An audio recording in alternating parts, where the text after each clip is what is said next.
Hi everybody, Father Gurnick, and I just want to, in the name of our parish communities of St. Patrick's and St. Malachi here on the west side of Cleveland, wish you a very blessed and joyous Easter as we continue our celebration and as we find ourselves on the Sunday after Easter. During this Holy Octave, we're reminded of these encounters with the risen Christ.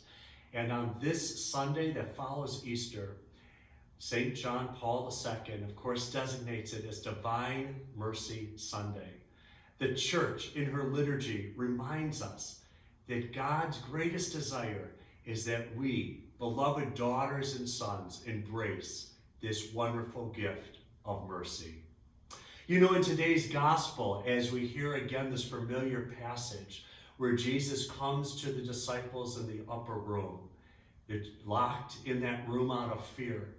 And yet, that will not stop the risen Lord. No matter how they think secure that door might be, he penetrates it because his desire is to be with them.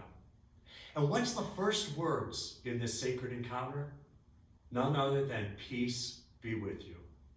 It's this gift of peace that the Lord desires us to possess in our own lives, and that we might be a source of peace for one another. On this Divine Mercy Sunday, let me share with you an important piece that St. Faustina wrote in her diary, and that really, I think, captures the essence of what this is all about. She wrote, "I desire that the Feast of Mercy be a refuge and shelter for all souls, and especially for poor sinners. On that day, the very depths of my tender mercy are open.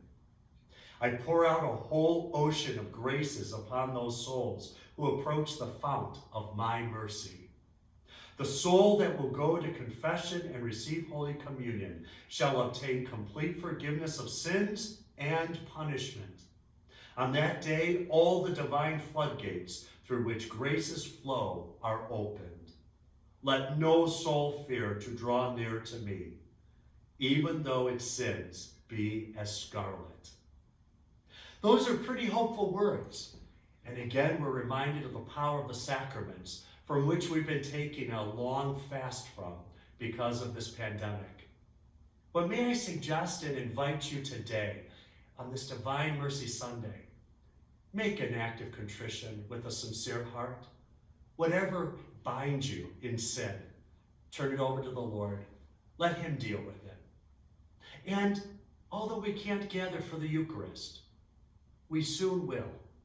In the meanwhile, let our hearts continue to make that spiritual communion as we're fasting from the sacrament itself and our desire to please God increases.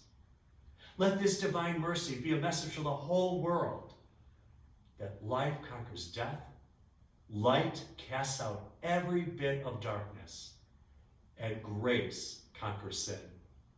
My brothers and sisters, let us continue the joy of this Easter message, that life, the life that comes to us through the risen Christ, is the promise made for everyone.